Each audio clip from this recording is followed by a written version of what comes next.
Oke, Assalamualaikum warahmatullahi wabarakatuh. Kembali lagi dengan saya Muhammad Thoriq Firdausi. Di sini saya akan menjelaskan tentang pengukuran pada ilmu pengukur tanah. Jadi pengukuran dalam ilmu pengukur tanah itu ada dua macam, yaitu pengukuran jarak vertikal, kemudian pengukuran jarak horizontal. Di mana eh, pengukuran jarak vertikal di sini untuk mengetahui beda tinggi dari suatu struktur tanah. Kemudian eh, pada pengukuran jarak horizontal itu untuk menentukan luasan dari suatu bidang tersebut. Uh, jadi misalkan pada suatu daerah itu diukur, kemudian yang datar itu termasuk ke dalam bidang horizontal, kemudian ketinggian dari, pasti kan tanah itu bergelombang, jadi gelombang itu yang kita ukur ketinggiannya berapa, apakah lebih tinggi dari permukaan laut ataupun lebih rendah. Nah itu juga berpengaruh dalam pengukuran dan mengukur tanah. Sehingga pada jarak vertikal itu biasanya menggunakan koordinat Z, kemudian pada jarak horizontal itu biasanya menggunakan X dan Y. Jadi bentuknya itu menjadi tiga dimensi. Mungkin saya di sini akan menjelaskan lebih lanjut dari pengukuran jarak horizontal, di mana untuk menentukan kerangka peta tersebut meliputi yang pertama itu bentuknya seperti apa, kemudian alat ukur yang digunakan, kemudian setelah kita memiliki bentuk, mengetahui bentuk dan alat ukurnya sudah dimiliki, kemudian kita mencari data ukurannya, kemudian setelah kita mencari data ukurannya, kita mencatat semuanya, baru kita mencari penyelesaian dari pengukuran tersebut sehingga nanti akan dapat hasil yang diinginkan sesuai pengukuran dan pengukur tanah tadi. Untuk mengetahuinya kita bisa menggunakan pengukuran detail di lapangan langsung. Seperti yang saya bilang tadi, yang saya fokuskan di sini adalah pengukuran dalam bidang horizontal, di mana yang saya bahas itu lebih mendetail di kerangka kontrol horizontal. Sebelum itu kita akan jelaskan dulu. Sebelum itu saya akan jelaskan dulu bagaimana macam-macam dari pengukuran horizontal. Dimana yang pertama itu adalah pengukuran poligon, di mana pengukuran poligon di sini kita mengukur sesuai dengan namanya ya, poligon. Poli di sini artinya banyak, sehingga yang kita ukur itu memiliki sisi yang banyak. Poligon di sini terdapat dua macam ya. Ada poligon terbuka dan poligon tertutup, di mana pada poligon terbuka itu poligon terbuka di sini berarti titik awal dengan titik akhir pengukuran kita itu tidak menjadi satu titik. Jadi terdapat dua tempat yang berbeda, sehingga suatu poligon yang kita ukur itu menjadi ada jalan untuk keluarnya dari. Jadi yang dimaksud poligon terbuka di sini artinya titik awal dengan titik akhir dari pengukuran itu tidak menyatu. Jadi ada dua tempat, di mana satu tempat untuk titik awal, kemudian koordinat yang kedua itu untuk titik akhir, dan itu tidak menjadi satu. Kemudian ada poligon tertutup, di mana poligon tertutup di sini itu maksudnya adalah di mana titik awal dengan titik akhir itu menjadi satu. Kemudian ada macam-macam perpotongan, di mana ada perpotongan ke muka, kemudian ada perpotongan ke belakang, triangulasi, trilaterasi, dan triangulaterasi. Di mana yang pertama itu perpotongan ke muka, maksudnya di sini misalkan dalam bidang segitiga itu terdapat dua sudut. Dua sudut ini terdapat dalam, ada yang menempel pada satu sisi yang sama, sehingga kedua sudut ini berhadapan, maka itulah yang dimaksud dengan perpotongan ke muka. Kemudian ada perpotongan ke belakang, di mana dua sudut pada dua segitiga itu berhimpitan dengan dipisah oleh garis tengah dari segitiga tersebut, sehingga kedua sudut tersebut saling membelakangi, makanya disebut dengan perpotongan ke belakang. Kemudian ada triangulasi, di mana pengukuran di sini kita gunakan, mungkin kita mengukur dengan beberapa poligon. Nah, beberapa poligon tersebut kita hubungkan, kita bentuk menjadi beberapa segitiga. Di triangulasi di sini maksudnya kita mencari bentuk poligon terlebih dahulu, kemudian kita bisa menjadi 3 segitiga, makanya dinamakan triangulasi. Sehingga bidang yang kita ukur itu tadi berbentuk dari gabungan antara 3 segitiga, makanya disebut dengan triangulasi. Kemudian di sini ada trilaterasi, di mana trilaterasi di sini sama-sama tiga bangun segitiga dalam poligon tersebut. Tapi yang kita ukur adalah sudut azimut dari bangun tersebut. Yang kita cari adalah sudut azimut dari bidang tersebut.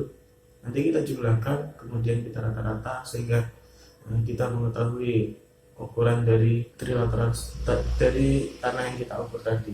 Kemudian ada triangulaterasi, di mana triangulaterasi di sini gabungan antara triangulasi dengan trilaterasi, di mana triangulasi di sini menggunakan beberapa segitiga yang dimana yang kita ketahui di sini, yang kita ukur di sini adalah sudut dalam dari segitiga tersebut. Kemudian ada trilaterasi, itu yang kita ketahui adalah sudut azimut dari segitiga tersebut, sehingga ketika digabung kita mengetahui sudut dalam kemudian sudut luar yang disebut dengan azimut tersebut.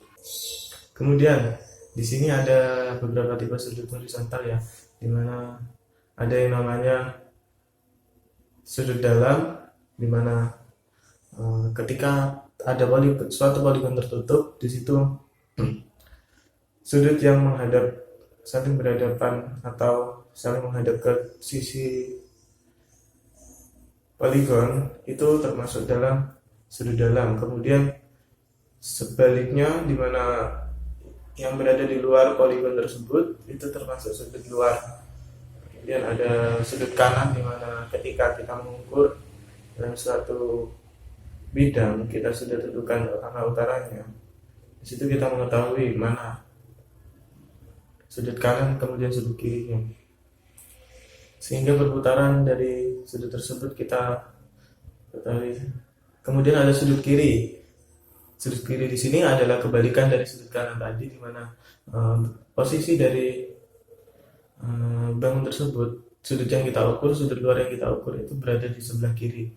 Kemudian ada sudut defleksi, di mana sudut defleksi di sini kita menggunakan garis lurus 180 derajat, sehingga kita mengetahui berapa sudut perbedaan sudut yang kita ukur, sehingga nanti yang kita ketahui itu total sudut luar, kemudian kita kurangi dengan 180 derajat, maka kita akan mengetahui berapa sudut defleksi tersebut. Mungkin ada 3 itu yang saya tahu. Kemudian tadi ada yang kurang, jadi sudut kanan di sini maksudnya juga selain berada di sebelah kanan, perputaran dari sudut tersebut menjadi belok ke kanan. Kemudian pada sudut kiri di sini berarti belok ke kiri, kebalikan dari sudut kanan tadi. Kemudian ada cara untuk menghitung sudut alfa, di mana ada poligon terbuka dengan poligon tertutup itu berbeda, di mana pada poligon terbuka itu sudut alfa atau sudut azimut yang kita cari itu caranya adalah seperti yang ada di gambar ini. Jadi A12, ketika A12 sudah diketahui, maka untuk mencari A23 kita tinggal mencari dari A12 ditambah beta 2. Beta 2 di sini adalah sudut yang dibentuk oleh poligon, sudut dalam yang dibentuk poligon dikurangi dengan 180 derajat. Kemudian pada poligon tertutup itu, ketika kita sudah mengetahui A12 yang dimana A12 di sini azimut jadi azimut di sini adalah sudut luar, yang sudut antara poligon dengan arah utara yang berada di luar, sehingga cara mencarinya pada poligon tertutup itu A12 diketahui misalnya. Kemudian kita ingin mencari A23, Sehingga pada A23 kita mencarinya dengan A12 yang sudah kita ketahui, kemudian dikurangi dengan beta 2. Beta 2 di sini adalah sudut yang berada di titik B atau di titik 2 di sini, kemudian ditambah dengan 120 derajat. Kemudian ditambah dengan 180 derajat. Berbeda dengan yang tadi di mana A12 ditambah beta 2 dikurangi 180 derajat. Kemudian untuk yang poligon tertutup di sini A12 dikurangi beta 2 ditambah 180 derajat. Nah, sebagai contoh soal di sini ada hitunglah azimut kaki-kaki poligon berikut ini. Di situ sudah diketahui bahwa A12 120 derajat. Kemudian di sini kita mencari A23, di mana untuk mencarinya sesuai yang saya jelaskan tadi, di mana A12 ditambah beta 2 kurangi 180 derajat, sehingga A12 di sini sudah diketahui 120 derajat ditambah beta 2 yaitu sudut kedua, sudut yang berada di titik 2 yaitu 100 derajat, kemudian dikurangi dengan 180 derajat, sehingga kita mengetahui bahwa sudut azimut pada A23 itu 40 derajat. Oke, kemudian kita lanjut kepada syarat geometris hitungan koordinat. Bisa kalian lihat di sini sudah ada rumusnya. Syarat sudut di mana azimut akhir dikurangi azimut awal itu sama dengan sigma beta dikurangi n 180 derajat plus f beta. Bisa kalian lihat sendiri ya di sini. Kemudian ada syarat absis, di mana syarat absis di sini absis akhir dikurangi dengan absis awal sama dengan sigma delta x plus fx. Itu tadi adalah syarat absis, bisa kalian lihat di sini. Kemudian ada syarat ordinat, di mana syarat ordinat di sini kita mencarinya dengan memiliki persamaan absis akhir dikurangi absis awal sama dengan sigma delta y ditambah dengan fy. Ketiga rumus tadi apabila dipakai pada poligon tertutup, itu dimana titik awal dan titik akhir itu menjadi satu atau sama, maka rumus yang sudah tadi dipaparkan itu akan berubah menjadi syarat sudut 0 sama dengan sigma beta min n min 2 100 kali 180 derajat plus f beta. Kemudian syarat absisnya 0 sama dengan sigma delta x plus fx. Kemudian ada syarat ordinat 0 sama dengan sigma delta y plus fx. Untuk poligon yang diukur sudut luarnya, maka syarat sudutnya 0 sama dengan sigma beta min n plus 2 kali 180 derajat ditambah f beta. Kemudian syarat absis 0 sama dengan sigma delta x plus fx. Kemudian ada syarat ordinatnya yaitu 0 sama dengan sigma delta y plus fy. Bisa kalian lihat sendiri sesuai dengan yang saya paparkan. Selanjutnya adalah cara pengukuran dari suatu bidang, di mana yang pertama itu adalah memasang alat teodolit pada titik awal dan aturlah alat tersebut. Kemudian yang kedua, posisi teropong biasa arahkan pada titik sebelumnya, yaitu titik tetap bila ada. Kemudian pada titik selanjutnya putarlah teropong pada posisi luar biasa, bisa diarahkan ke titik seperti pada posisi teropong biasa.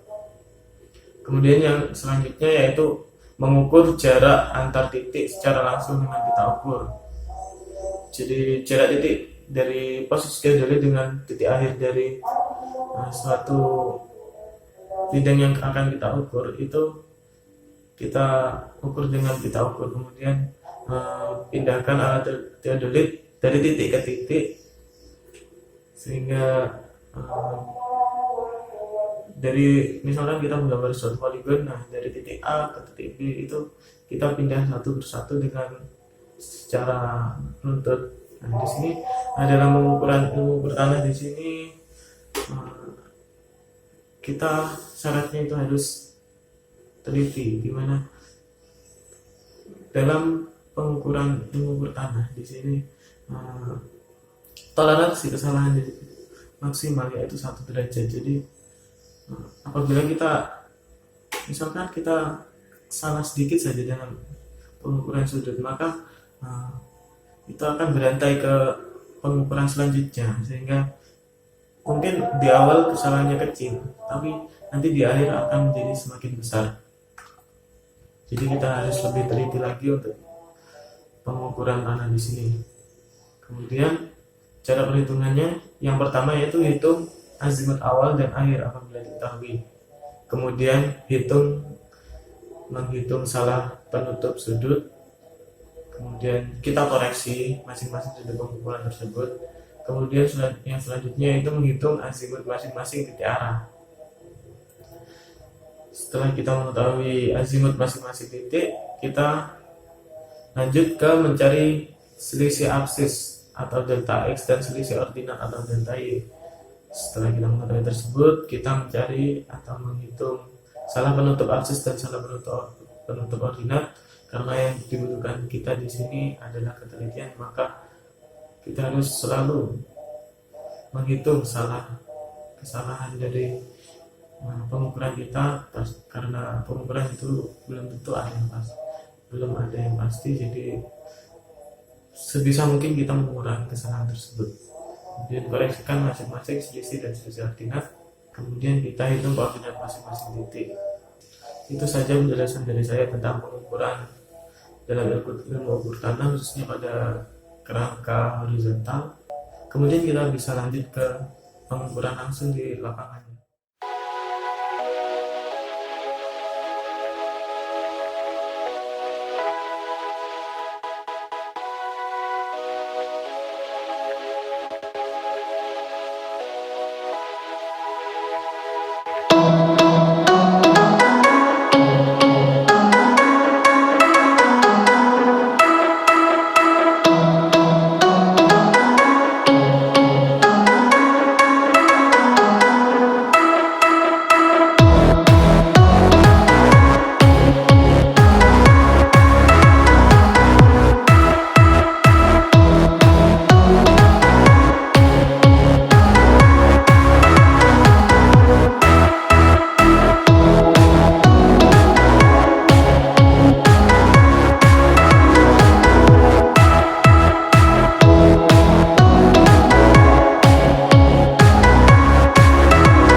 Langsung di lapangan.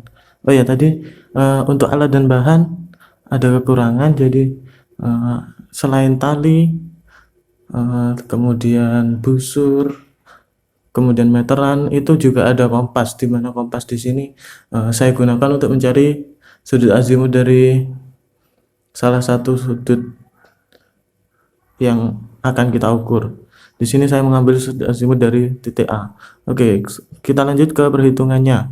Nah, dari hasil praktikum ini sudah didapatkan bahwa bentuk yang kita ukur di sini adalah bentuk poligon segi 5, sehingga terdapat 5 titik yang di sini sudah diketahui jaraknya.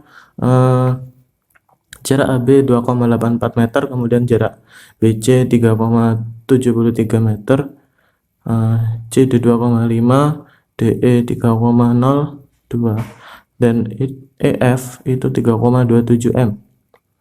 Sehingga total jarak yang didapatkan itu 15,36 meter. Kemudian azimut, kita hanya mengambil salah satu sudut azimut saja ya. Saya di sini mengambil pada titik A, B, di mana azimut di sana sesuai ukuran itu adalah 91 derajat. Kemudian kita mencari BC sesuai dengan rumus yang sudah saya jelaskan tadi. 91 derajat dikurangi dengan sudut beta yaitu 103 ditambah 180 derajat sehingga didapat 168. Kemudian seterusnya seperti itu, seperti yang sudah saya tulis itu.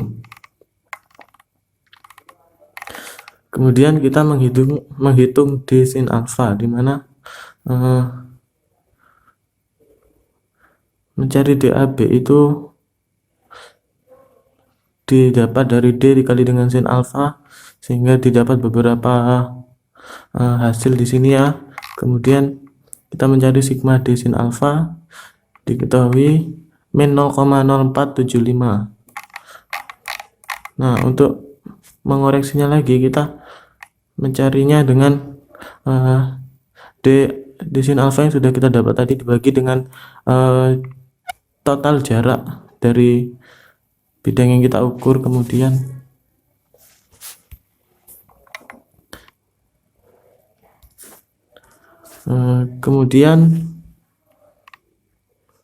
dikali dengan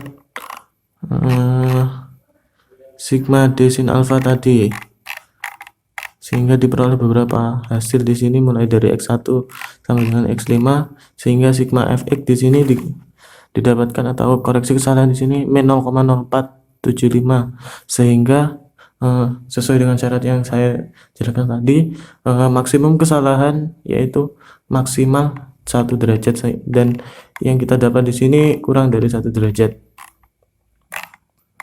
Kemudian untuk menghitung D cos alfa di sini didapat sama dengan tadi dengan D sin alfa, cuma di sini yang kita gunakan adalah cos, dan didapat hasil seperti ini juga dengan koreksinya, dan didapat sigma D cos alfanya 0,09, kemudian sigma FY nya di sini atau sigma dari koreksi ini 0,09, dan sesuai dengan syarat di mana maksimal kesalahan itu 1 derajat toleransi kesalahan.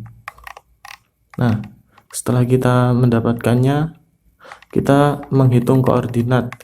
Koordinat di sini saya mengambil salah satu koordinat utama yaitu 113,55193,4 derajat, di mana koordinat ini bisa kita dapat dari melalui HP ya, dari GPS sudah ada. Kita tinggal meletakkan HP pada posisi titik salah satu titik tersebut, kita akan mengetahui titik koordinatnya di mana. Kemudian kita mencari sumbu X, di mana X-nya diketahui tadi 113,551,934. Kemudian kita mencari X2-nya yaitu X1 tambah D sin alfa min D2 dibagi dengan sigma D, sehingga diperoleh hasil seperti ini. Begitu juga seterusnya. Begitu juga dengan sumbu Y. Sumbu Y kita juga sama menggunakan yang tadi min 8,343086 sesuai salah satu sudut yang kita ambil tadi. Kemudian untuk mencari Y2-nya dengan cara Y1 ditambah dengan D cos K min D2 dibagi sigma D dikali Fx, sehingga di sini didapat hasil seperti ini. Nah, begitu juga dengan seterusnya di Y2, Y3, Y4, dan Y5. Selanjutnya, kita menghitung luasan dari bangun tersebut setelah kita memperoleh panjang X dan Y-nya berapa. Untuk menghitung luasan di sini, kebetulan yang saya ambil di sini adalah bangun segi 5. Jadi, untuk mencari luasnya, kita perlu membaginya menjadi 2 bangun di sini, yaitu bangun segitiga dengan trapesium tak beraturan. Supaya apa? Supaya kita lebih mudah dalam menghitungnya. Diketahui seperti ini ya perhitungannya sesuai yang tadi kita cari. Kemudian kita mencari sudut panjang perpotongannya di sini dengan cara menggunakan segitiga yang ada di sini. Nah, diperoleh hasil seperti ini. Kemudian yang kita cari di sini luas bidang 1 terlebih dahulu, kemudian luas bidang 2. Bidang 1 di sini menggunakan trapesium, sehingga sesuai dengan rumus trapesium ya, kalian bisa tahu sendiri, sehingga didapatkan hasil seperti ini. Kemudian mencari luas bidang 2. Bidang 2 di sini adalah bidang segitiga ya, sama seperti tadi, yang tadi menggunakan rumus luas trapesium, sedangkan yang sini yang bidang kedua itu menggunakan rumus segitiga, sehingga didapat luasan seperti ini. Sehingga kita setelah melakukan praktikum pengukuran tersebut, kita mendapatkan luas bangun dari perhitungan tersebut, di mana luas bangun total itu luas bangun bidang 1 ditambah dengan luas bidang 2, di mana bidang 1 itu 11,03513072 dan luas bidang 2 yaitu 4,643269 sehingga didapatkan hasil 15,6783162. Mungkin sekian saja dari saya. Terima kasih.